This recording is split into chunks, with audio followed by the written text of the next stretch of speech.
Hi வணக்கம். உங்கள் ஆனந்த கண்மணி ஆனந்த நாவல் கீதம் சேனலை கேட்குறவங்க எல்லாரும் மறக்காமல் சப்ஸ்கிரைப் பண்ணிவிடுங்க. லைக் பண்ணுங்கள், கமெண்ட் பண்ணுங்கள், ஷேர் பண்ணுங்கள். வாங்க நாம் இப்போ கதை கேட்க போகலாமா? சுபலதாவின் நீதானே என் சந்நிதி, அத்தியாயம் 16. முதல்ல நீ அந்த பொண்ணோட ஆத்தாக்காரியை முதல்ல அங்கே இருந்து நம்ம இடத்துக்கு கூட்டிக்கிட்டு வந்துடு. அவளுக்கு வேண்டியதை செய். அவள் மூலமாக தான் நம்ம போலீஸில் புகார் கொடுக்க முடியும். நல்லா ஞாபகம் வச்சுக்க என்று இன்னும் சில விஷயங்களை கூறி வைத்தவர் பிஏவிற்கு ஃபோன் பண்ணி, நீ தலையிடாமல் வேறு ஆட்களை வச்சு காரியத்தை கச்சிதமாக முடிச்சிருக்கு, சரியா? எவ்வளவு பணம் வேணும்னாலும் செலவு பண்ணு. இனி அவன் அரசியலில் இருக்கக்கூடாது, தேர்தலில் போட்டியிடக்கூடாது. இந்த விஷயத்தை நமக்கு வேண்டிய பத்திரிகையாளர்கள் மூலம் ஊதி ஊதி பெருசாக்கு. இனி அந்த ஆள் தலை நிமிர்ந்து நடக்கக்கூடாது. அவனுக்கு கெட்ட காலம் பிடிச்சு போய் மைனர் பொண்ணு கூட ஜல்ஜா பண்ணியிருக்கிறான் என்று ஃபோனை வைத்தார். பிஏவிடம் இருந்து ஃபோன் பறந்தது பத்திரிகையாளர்களுக்கு. அந்த இரவு நேரத்திலும் அங்கே பறந்து சென்றார்கள் அவர்கள். மீடியாக்களும் டிவி சேனல்களின் நிருபர்களும் சென்றார்கள். பெருமாள் திரும்ப மேனகாவின் அம்மா இருந்த அறைக்கு சென்றவன், உன்னை பற்றி என் நண்பன்கிட்ட சொன்னேன். அவன் இங்கே பக்கத்தில் தான் ஒரு வீட்டில் இருக்கான். அவன் தனியாக தான் இருக்கான். ஃப்ரீயா வரியா? அவனுக்கு உன் கூட இருக்கணும்னு ஆசையாம். இங்கே என்ன பண்ண போகிற? பகல்லையும் தூங்கிட்ட. நீ ராத்திரியில் தொழில் பண்ணுறவ, உனக்கு தூக்கமும் வராது. இந்த மாதிரி ஸ்டார் ஹோட்டலில் தங்குறவர்கள் ராத்திரி எல்லாம் ஆட்டம் போட்டுட்டு காலையில் லேட்டாக தான் எந்திரிப்பாங்க. நீ காலையில் இங்கே வந்துடலாம். நான் உன்னை அனுப்பி வைக்கிறேன் என்னோட காரில் என்றான். பணம் அதிகமாக தாரேன். அவனும் தருவான் என்றான். ஆசைப்பட்ட அவளும், இவன் சொல்கிறது உண்மைதான். ராத்திரியில் எனக்கு தூக்கமும் வராது. பகலில் தான் தூங்குவேன். இங்கே கொட்டுன்னு முழிச்சு கிடக்கிறதுக்கு வெளியே போயிட்டு வந்தால் காசுக்கு காசுமாச்சு, பொழுதும் போகும். மகள் எந்த அறையில் இருக்கா என்று கூட தெரியாமல் இங்கே இருந்து என்ன பண்ணுறது என்று அவளும் சரி என்று அவனுடன் சென்றாள். ரூமை பூட்டி சாவியை கொடுத்துட்டு சென்றாள். காரில் ஏறியதும் கார் பறந்தது. என்னது இவ்வளவு தூரம் போற என்றாள். சென்னையில் இதெல்லாம் ஒரு தூரமா? வர வர சென்னையில் நைட்டில் கூட டிராஃபிக் ஜாம் ஆக ஆரம்பிச்சிருச்சு. பின்னே சினிமா உலகமும் டிவி சேனல் உலகமும் எல்லாம் இப்போது இரவில் தானே வேலை செய்கிறாங்க. ஷூட்டிங், ரியாலிட்டி ஷோ எல்லாம் இரவில் தான் நடக்குது. அது போக இல்லீகலாக செய்யக்கூடிய விஷயங்களும் இரவில் தான் நடக்குது. அப்புறம் இப்படி நடு இரவில் டிராஃபிக் வரத்தான் செய்யும். கிட்டத்தட்ட 1 மணி நேர பயணத்துக்கு பிறகு அந்த பங்களாவிற்கு வந்து சேர்ந்தார்கள். நிலா வெளியில் அந்த பங்களா மின்னியது. பணக்காரனுங்க தான். அப்படியே ராசா மாதிரி எல்லா சௌகரியங்களையும் அனுபவிக்கிறானுங்க என்றவள் காரை விட்டு இறங்கினாள். அந்த நேரம் ஃபோன் வர எடுத்து பேசியவன், எல்லாத்தையும் முடிச்சுட்டு எனக்கு ஃபோன் பண்ணு, இங்கே நான் பார்த்துக்கிறேன் என்றான். என்னாச்சு என்று அவள் கேட்க, என் நண்பனுக்கு அவன் வீட்டில் ஏதோ அவசரமா, இப்போ தான் கிளம்பி போனானாம். நம்மளை தங்கிட்டு போக சொல்கிறான். வா, இவ்வளவு தூரம் வந்துட்டு இனி திரும்பி போக வேண்டாம். இங்கே தங்கிட்டு காலையில் போவோம் என்றான். 2 வருமானம் வரும்னு தான் நான் இம்புட்டு தூரம் வந்தேன். இப்போ இப்படி ஆகி போச்சே என்றாள். அதுக்கு என்ன நல்லா கவனி, நான் பணம் தர்றேன் என்றவன் கேட்டின் அருகே போக காவலாளி கேட்டை திறந்துவிட உள்ளே போனான். வீட்டை திறந்து கொண்டு போக வீடு சொர்க்கலோகம் போல் இருந்தது. இது ஒரு கட்சிக்காரனின் கெஸ்ட் ஹவுஸ். அந்த பிஏ மூலம்தான் இவனுக்கு கிடைத்தது. இவனுக்கு எந்த நண்பனும் இப்போ இல்லை. எல்லாம் இவளை அங்கே அந்த ஹோட்டலில் இருந்து வெளியே கொண்டு வரத்தான் பொய் சொல்லி கூட்டி வந்தான். அவளுக்குத்தான் எதுவும் தெரியாது. உடம்பை விற்று பிழைக்கும் பெண் என்றாலும் மனதை மறைக்க தெரியாமல் அவனிடம் வாய்விட்டதன் பலனாக அவளுக்கே தெரியாமல் அவளை இங்கே கூட்டி வந்தவன் சும்மா இருப்பானா? அவன் வேலையை தொடங்கி விட்டான். இங்கே அந்த அர்த்தராத்திரியில் அந்த ஸ்டார் ஹோட்டலின் முன் பத்திரிகைக்காரர்களும் டிவி சேனல் நிருபர்களும் படையெடுத்து நிற்க போலீஸாரும் வந்து விட்டார்கள். சார், எங்களுக்கு தகவல் வந்திருக்கு. நாங்கள் பேரை சொல்ல மாட்டோம். அந்த அமைச்சர் ஒரு ஹனிமூன் ஷூட்டில் தங்கி இருக்கிறதா தகவல் வந்திருக்கு என்றார்கள். எங்கள் அமைச்சராக இருந்தாலும் அது அவருடைய தனிப்பட்ட அந்தரங்கம். அதில் எப்படி போலீஸும் பத்திரிகையும் தலையிட முடியும் என்று போலீஸ் பத்திரிகையாளரிடம் கேட்க, அங்கே தான் வில்லங்கமாக ஏதோ இருக்குது. இந்த ஹோட்டல் ஆட்கள் அவரை அப்புறப்படுத்த போகிறாங்க.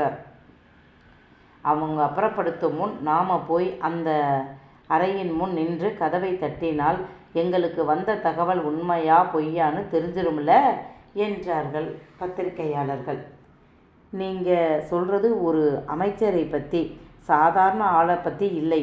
உங்களுக்கு வந்த தகவல் பொய்யா இருந்தால் உங்களுக்கு ஒன்றும் இல்லை, உண்மையை அறிய வந்தோம் அப்படின்னு போயிடுவீங்க. ஆனால் நாங்கள் போலீஸ்காரர்கள் அப்படி போக முடியாது. உண்மை என்னன்னு தெரியாமல் எப்படி ஒரு அமைச்சர் தங்கியிருக்கிற அறையை அர்த்தராத்திரியில் போய் சோதனை செய்யலாம் என்று எங்களுடைய உயர் அதிகாரி கேள்வி கேட்பார். நாங்கள் பதில் சொல்லணும் என்றார்கள் போலீஸார். அப்போ போலீஸ் அமைச்சருக்கு பயப்படுது. நியாயம் தர்மம் உங்களுக்கு பெருசாக தெரியலை என்று பத்திரிகையாளர்கள் வாதிட, ஹோட்டல் மேனேஜர், சார், இங்கே ஈவினிங் நடந்த பார்ட்டிக்கு அமைச்சர் வந்தார், அப்புறம் போயிட்டார். இப்போ இங்கே அமைச்சர் இல்லை என்றார்கள். என்னது, அமைச்சர் பொன்வண்ணன் இல்லையா? என்ன காது குத்துறீங்களா? எங்களை உள்ளே விடுங்க, நாங்கள் பார்த்து தெரிஞ்சுக்கிட்டு போயிடுறோம் என்று அவர்கள் பிடிவாதம் பிடிக்க, ஒரு வழியாக வேறு வழியின்றி அவர்கள் சொன்ன ஹனிமூன் ஷூட்டிற்கு நிருபர்களும் போலீஸாரும் சென்றார்கள். சார், அந்த ரூமை மட்டும்தான் சார் பார்க்கணும். மற்றதெல்லாம் ஹனிமூன் கப்புள்ஸ் இருக்காங்க. சும்மா இருக்கிறத வேணுமுன்னா செக் பண்ணிக்கோங்க. ஷூட்டில் இருக்கிறவங்க டீட்டெயில் எல்லாம் இதில் இருக்குது. அதை வேணுமுன்னா தர்றோம், செக் பண்ணிக்கோங்க என்றார்கள். சரி என்று இவர்கள் திமுத்திமுவென ஹோட்டலுக்குள் புகுந்து செல்ல போலீஸாரும் சென்றார்கள். அவர்களுக்கும் அனாமதேய கால் வந்தது. ஆனால் அமைச்சர் என்றதும் அவர்கள் தயங்கினார்கள். ஆனாலும் வேறு வழியில்லை. வந்து அந்த அழகான ஹனிமூன் ஷூட்டின் முன் வந்து கும்பலாக நின்றபடி கதவை தட்டினார்கள். பல முறை பல பேர் தட்டினார்கள். இந்த ரூமில் யார் இருக்கா என்று போலீஸார் கேட்க, இந்த ரூமை புக் பண்ணினது அமைச்சர் பொன்வண்ணனின் மச்சான் பொன்வேல் சார் என்றார் மேனேஜர். நாங்கள் சந்தேகப்பட்டது சரியா? அமைச்சரோட கூட திரிகிற ஆள் அவர்தான். அவர் பெயரில் ரூம் போட்டிருக்கிறார் என்று சொல்ல, விடாமல் கதவு தட்டவும் கண்கள் சிவந்து தலை கலைந்து நழுவிய கைலியை கையில் பிடித்தபடி வெற்று மார்புடன் கதவை திறந்து வந்தது சாட்சாத் அமைச்சரின் மச்சான் பொன்வேல்தான். போலீஸை கண்டதும் மனுஷன் பயந்து போனார். என்ன பொன்வேல், இப்படி வந்து தங்கியிருக்கீங்க? கூட இருக்கிறது யாரு என்றதும், அவ ஒரு பழைய நடிகை. போலீஸும் பத்திரிகையாளர்களும் அறைக்குள் சென்று பாத்ரூம் வரை தேடி பார்த்தார்கள். யாரையும் காணோம் என்றதும் புஸ்ஸென்று போனது. வேறு வழியின்றி பொன்வேலை இனி ஒரு முறை இப்படி வந்து தங்கக்கூடாது என்று வான் பண்ணிவிட்டு போலீஸார் போக பத்திரிகை ஆட்கள் சுற்றும் முற்றும் தேடினார்கள். ஹோட்டல் அமைதியாக இருந்தது. பின்பக்கம் கடல் அமைதியாக சீறிக்கொண்டு இருந்தது. அவர்களுக்கு நம்பத்தகுந்த வட்டாரத்தில் இருந்து தகவல் வந்தது. உடனே வந்துட்டோம், லேட் பண்ணலை. ஹோட்டல் மேனேஜர் ஒரு 10 நிமிடம் உள்ளே விடாமல் தர்க்கம் பண்ணினார். அவ்வளவுதான். அதற்குள் எப்படி போயிருக்க முடியும் என்று குழம்பிக் கொண்டே சென்றார்கள். அமைச்சர் வேணுகோபாலுக்கு வேண்டிய பத்திரிகையாளர் அவருக்கு ஃபோன் பண்ணி நடந்ததை சொன்னார். ஆள் எஸ்கேப் ஆகிட்டான்.